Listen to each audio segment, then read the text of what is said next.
Chegamos, vamos lá para mais um episódio do Correspondente Médico com o Dr. Fernando Gomes e já logo na entrada eu quero te lembrar que você pode mandar a sua dúvida a respeito de vacinação infantil. Doutor Fernando, a gente está bem dedicado nesta semana para esclarecer essas questões para quem nos assiste. Bem-vindo, doutor. Obrigado, Elisa. Assunto muito importante e é isso aí. Vamos falar de saúde, vamos trabalhar. Pois é, temos muitas dúvidas que já chegaram. Dois caminhos para você mandar sua questão, viu? Via Twitter, #correspondente médico, ou você pode também ir lá no Instagram da CNN Brasil, deixar o seu comentário, que a nossa equipe está bem atenta a tudo isso. Vamos lá então, começando com a primeira questão. Atenção, você que é responsável por criança, ou que é mãe, ou que é pai. Vai que você tem uma dúvida parecida com essa aí que a gente vai mostrar agora e que aparece no nosso telão. Dúvida sobre a vacinação infantil contra a Covid-19. Primeira questão que aparece na tela, vejamos então, quem está mandando para a gente essa pergunta é a Débora Nascimento. E está escrito o seguinte, da Débora Nascimento, fala-se muito do risco de miocardite. Quais sintomas pós-vacina devo observar e me preocupar a ponto de ter de levar minha filha ao médico?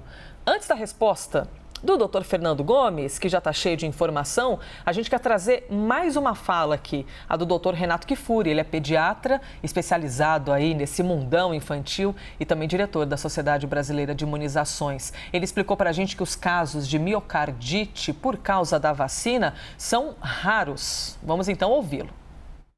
O risco de você desenvolver miocardite após alguma vacina contra a Covid-19 é infinitamente menor do que o risco de miocardite pela própria doença. Cerca de 30 casos acontecem de miocardite depois de 1 milhão de doses aplicadas. Em adolescentes, em crianças menores, este risco parece ser pelo menos 4 vezes menor. Além disso, os casos de miocardite após a vacinação nunca tiveram um desfecho mais grave. Nenhuma criança até hoje veio a óbito, por exemplo, por conta da miocardite pela vacina. Ou seja, não há que temer o risco deste efeito colateral raríssimo. É muito mais frequente, é muito mais complicado, é muito pior a miocardite pela doença Covid-19 do que o mínimo risco da vacina. A vacina é segura, devemos vacinar nossas crianças. Informação importante, hein, doutor Fernando? Por meio de Renato Kifuri, que nenhuma criança veio a óbito por causa de miocardite. E como a nossa telespectadora, doutor, falou de sintomas, não é? A Débora Nascimento, o senhor poderia ressaltar quais sintomas exatamente os pais e mães deveriam ficar atentos? Elisa, a miocardite é a inflamação do músculo do coração. Então, se o músculo cardíaco está inflamado, você pode imaginar o seguinte, ele não funciona tão bem assim. Então, desconforto na região do próprio peito, falta de ar, sensação de cansaço, muitas vezes inchaço nas extremidades e até mesmo mal-estar de outra característica, como por exemplo tontura, pode configurar o quadro clínico de abertura da miocardite. Então é importante, na verdade, os pais estarem atentos e caso, na verdade, isso venha a acontecer, e perceba, isso pode ser confundido com qualquer outro probleminha, levar o paciente para passar com um pediatra nessa situação. Ressalto aqui, repito o que disse Dr. Renato Kifuri, nenhuma criança veio a óbito por miocardite. Esse é o tipo de informação que é sim importante de você compartilhar na rede social, no seu WhatsApp, pega lá o link de alguma reportagem, passa adiante do que ficar causando pânico aí em pais e mães. Doutor Fernando, vou trazer mais uma pergunta, tá bom? Essa é do João. O João perguntou o seguinte, olha lá no telão, crianças com comorbidades que estão gripadas, estão impedidas de tomar a vacina infantil, doutor Fernando? Elisa e João, a resposta é não. A única orientação é não tomar vacina durante o período de vigência da própria doença e essa orientação funciona tanto para criança como para adulto também, Elisa. E qual que acaba sendo a grande dica? Abriu o sintoma gripal, você pode contar mais ou menos um mês, que vai dar mais ou menos 15 dias depois que o quadro foi embora e a pessoa pode ser imunizada. Então você conta ali, quando ficou ruim, no mês seguinte a pessoa já pode tomar vacina. Ó, tô de olho aqui, hein? Hashtag correspondente médico. Doutor Fernando, a Josiane tá perguntando. Adoro quando as perguntas chegam aqui ao vivo e a gente consegue compartilhar. A pessoa que está em casa está pensando, minha nossa, tá falando meu nome, tá lendo a minha pergunta. Ela tá perguntando em relação às crianças abaixo de 5 anos. Como é que elas vão ficar? Por enquanto, os estudos, não é, doutor? O senhor explica tanto pra gente que envolvem as crianças, eles foram feitos embasados e, inclusive, o pedido para a utilização da vacina com o público maior de 5 anos. A gente tem que esperar um pouquinho mais para o público mais novo, doutor? Sim, o que a gente percebe, Elisa, é que o próprio progresso da ciência agiu da forma que acaba tendo o maior sentido possível. Então, primeiro foram imunizados as pessoas que têm o maior risco de complicação e morte, isso pegando desde o início, né? Estamos falando aqui de um ano de todo o trabalho relacionado com a vacinação. Crianças com menos de 5 anos, a gente vai precisar aguardar um pouco mais até entender e ter evidência científica para, enfim, progredir. Mas lembrando o seguinte, né? As crianças que estão nascendo, na verdade, de alguma forma, acabam recebendo naturalmente essa imunização a partir das suas mães, que tenham sido imunizadas através do próprio aleitamento materno. Então, assim, a gente tem uma faixa, na verdade, questionável aí que, enfim, mais para frente, provavelmente também vai entrar dentro desse processo de vacinação, Elisa. Doutor Fernando, eu quero falar aqui uma figurinha repetida. Eu sei que eu já perguntei para o senhor já respondeu inúmeras vezes, mas como tem um tanto de mensagem esquisita circulando em rede social, em grupo de WhatsApp, em falas equivocadas, eu quero lhe perguntar mais uma vez. Tem gente que diz assim, criança nunca foi a preocupação de Covid-19, nossa, ninguém nunca se preocupou com criança, agora de repente está todo mundo enlouquecido querendo vacinar a criança. Você pode lembrar para a gente o porquê da importância das crianças serem vacinadas, inclusive quando as escolas fecharam, não é, doutor? Elas não fecharam porque as crianças estavam morrendo por Covid-19, elas fecharam como uma prevenção, porque criança não fica fechada dentro do mundo dela, ela circula entre pais, entre mães, entre avós. Então, por favor, doutor, qual a importância de vacinar os pequenos? Bom, proteger do ponto de vista imunológico essas crianças e também, de alguma forma, ajudar no próprio processo de reduzir a transmissão. A gente sabe, Elisa, que é lógico que existem grupos de maior risco onde a doença ela complica mais. E, por sorte, as crianças não são tão acometidas assim. Poderia ser o contrário, mas não é. Mas a gente está vivendo um momento muito delicado da humanidade. A gente precisa, na verdade, nunca menosprezar esse fato. É uma pandemia. Então, se existem recursos que já estão disponíveis e são seguros para a sua utilização, e aqui a gente está falando do tratamento preventivo, ou então da profilaxia do problema, por que não fazê-lo? Então, o racional é evitar, porque apesar do número ser pequeno, existe sim complicação, inclusive óbito relacionado ao Covid-19 na faixa etária pediátrica, por que não, então, obviamente, protegê-las e também para ajudar nesse contexto como um todo, como você muito bem disse. Quando a gente fala da própria escola, a criança vai para a escola sozinha, ela fica sozinha na escola? Não, sempre tem adulto gerenciando e, de alguma forma, existe toda essa questão de transmissão. Se a gente consegue fortalecer o corpo de todo mundo para combater o coronavírus, muito melhor para toda a sociedade. Boa, doutor, e não é porque o número de mortes entre crianças é menor do que nos mais velhos que isso acaba sendo menos pior ou menos sofrido, né? Nenhuma família quer passar pela situação de ver o seu filho pequeno ali perder a vida por Covid-19. Então, criança pode se infectar, pode evoluir, pode morrer, inclusive, mas não é porque o número é muito menor do que os grupos de risco que a gente vai desconsiderá-los, não é? Doutor Fernando sempre explicando muito bem isso pra gente. Próximo assunto, então, hein? Vamos lá. Você pode mandar pergunta pela hashtag correspondente médico, pode conversar com a gente. Não existe pergunta boba aqui neste quadro, hein? A gente gosta de receber a sua questão e compartilhar com o doutor. Calorão que tem feito, hein, ultimamente. O calor, que é absolutamente normal para essa época do ano, mas é incrível, doutor Fernando, como a gente tem de lembrar as pessoas dos cuidados básicos, não é? Parece que o pessoal vai esquecendo, não toma água direito, não se hidrata, aí começa a ter problemas secundários, outros males, que na verdade começaram às vezes com uma insolação, com a falta de hidratação, fazer exercício físico na hora em que os especialistas não indicam.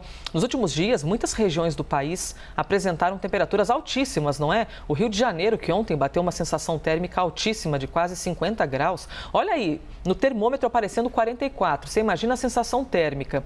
No Rio até que é habitual, mas algumas regiões do sul do país registraram recordes de temperatura.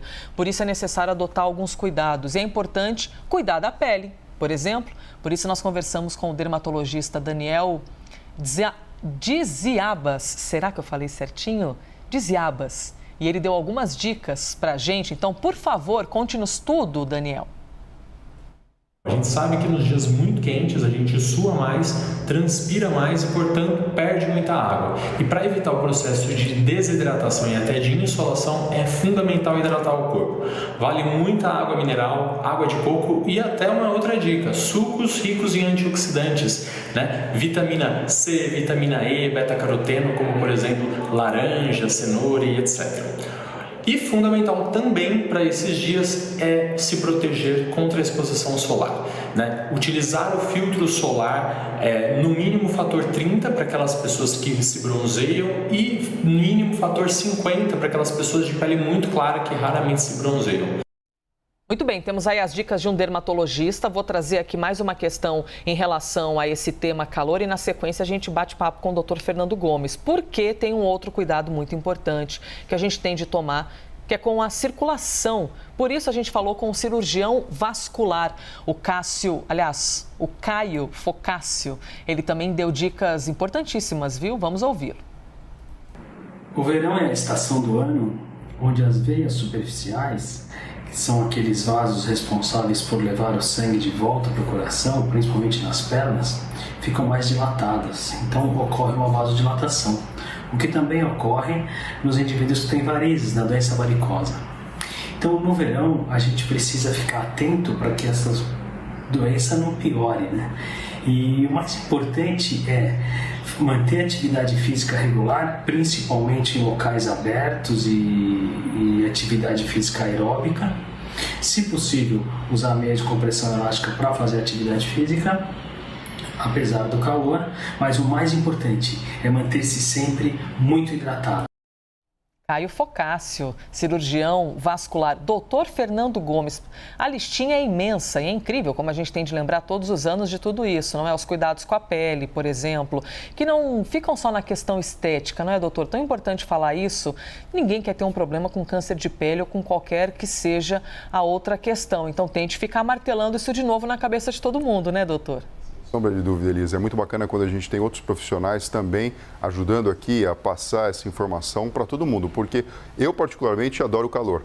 Acho muito bacana quando a gente tem um dia cheio de sol, isso faz bem para o corpo físico e faz bem para a mente, mas a gente precisa entender que nós devemos ajudar o nosso corpo nesse processo de adaptação, para que a gente possa, na verdade, desfrutar de um dia e também de uma noite extremamente agradável. Aqui tem algumas dicas, Elisa, que vale a pena a gente sempre falar e lembrar. A questão da hidratação, sempre a gente fala sobre isso, porque é muito comum as pessoas esquecerem de beber água, principalmente, e a gente sabe que a pressão pode cair, uma sensação de mal-estar pode vir pela frente, e algumas doenças até mais graves podem se manifestar, como, por exemplo, a formação de trombos, como muito bem disse o Dr. Caio. Proteção solar extremamente importante, e aqui uma dica que está entre parênteses, mas eu acho que ela devia estar bem grandona assim. A cada 3 horas, muitas vezes as pessoas passam protetor solar, vão um dia para a praia e aí esquece. Entra e sai do mar, brinca, vai fazer atividade física, essa proteção foi embora, esquece de reforçá-la e, na verdade, você está ali exposto aos raios ultravioletas, o que pode ser bastante ruim para a sua saúde do ponto de vista do câncer de pele. Evitar a exposição solar das 10 às 16 horas. É lógico que a gente fala isso porque existe uma maior incidência de raios solares com um maior risco de câncer de pele nessa situação. E pessoas mais sensíveis, na verdade, podem padecer. Não é uma proibição absoluta, mas lembrar que não só o protetor solar, mas também outros equipamentos, desde uma camiseta, um óculos e um boné, devem ser levados em consideração. E por fim, alimentação leve e equilibrada. Você imagina o seguinte, seu corpo físico está tendo que lidar com a situação de calor extremo. Então existe naturalmente uma vasodilatação. O que é isso? Os vasos sanguíneos da periferia, e aqui eu falo dos membros, do corpo, do tórax, eles acabam ficando um pouco mais dilatados para que você possa perder calor. Se junto com isso você começa a se alimentar de uma forma muito copiosa, muito pesada, você desvia a atenção e o próprio fluxo sanguíneo para a região do abdômen. E esse conflito pode fazer com que a sua pressão venha a cair e você sinta mal-estar. Por isso que, na verdade, beber bastante água e preferir alimentos leves, Elisa. Doutor, essa dilatação tem a ver com quem tem problema de circulação? Ou não? São dois problemas diferentes. A própria dilatação acontece naturalmente para que a gente possa eliminar calor. Nós somos animais... É o corpo reagindo para conseguir equilibrar esse calorão externo? Isso, a gente funciona bem, né, o nosso corpo físico, por volta ali de 36 graus e meio. Tanto é que quando a temperatura está muito alta, a gente chama aqui de febre, né, de hipertermia, ou quando está muito baixa, a gente fala da hipotermia. Então, nosso corpo, para ajudar, na verdade, a manter essa temperatura, frente a uma exposição de calor muito grande, ele faz esse recurso. Além de perder calor pela própria respiração, quando você dilata a periferia, você deixa que o sangue ele circule mais na superfície do corpo, é mais fácil, então, eliminar calor. Por isso que acaba sendo tão importante a gente prestar atenção nisso e não bobear, Elisa. Beber água, ingerir líquido, para que, na verdade, todo o seu leito vascular esteja preenchido com líquido. Pois é, doutor Fernando, falando de alimentação, é bem interessante, né? Como na época do verão, na época quente, a gente prefere os alimentos mais leves e quando é inverno, haja gordura, carne pesada, não é? O nosso corpo fica pedindo essas questões aí mais gordurosas, mais carboidrato. E antes da gente entrar no ar, a gente estava aqui já conversando, doutor Fernando Gomes, Rafael Colombo, sobre alimentação no verão e essa relação com a sede. E aí vocês estavam comentando algo interessante que eu nunca tinha ouvido falar, que às vezes a sede pode ser confundida com fome, ou a fome ser confundida com sede. Como é que o nosso corpo reage na hora de passar esse recado de, opa, estou desidratado, preciso de um pouquinho de água? Elisa, existe uma estrutura cerebral profunda chamada hipotálamo. Ali, na verdade, está o nosso relógio biológico e a sede de diversos circuitos que fazem o controle do próprio corpo. E o centro relacionado com a sede é muito próximo do centro relacionado com a saciedade, e aqui eu me refiro à alimentação. Então, não é incomum, muitas vezes, o estímulo, na verdade, de comportamento ser voltado para ingerir alguma coisa quando vem a necessidade de água. E muitas vezes, se a pessoa não faz o discernimento, o corpo está pedindo água, mas ela vai e busca então o alimento. Porque independente do alimento, mesmo que ele seja mais seco, existe uma quantidade de água em tudo que é oferecido para a nossa alimentação. E dessa maneira, na verdade, acaba, entre aspas, tentando beber água da água que existe no próprio alimento. Então, a grande dica aqui é, sentiu fome, principalmente nesses dias, sempre lembrar, será que na verdade eu não estou sentindo sede? Vai lá, toma um copo d'água, espera um pouquinho e verifica se de fato é fome ou sede que você estava sentindo. Muito bem, dicas do Dr. Fernando Gomes, então, aqui para você que nos acompanha todos os dias, de segunda a sexta. E não só de segunda a sexta, né, doutor? Porque fim de semana, de vez em quando, entram os nossos resumões. Para quem gosta do Correspondente Médico, você está sempre bem servido na televisão e no canal oficial da CNN no YouTube, com todos os episódios do Dr. Fernando Gomes. Doutor, obrigada, viu, por mais um dia. Obrigado a você, Elisa. Pessoas se cuidem, aproveitem o calor e até breve. Foi mais um Correspondente Médico.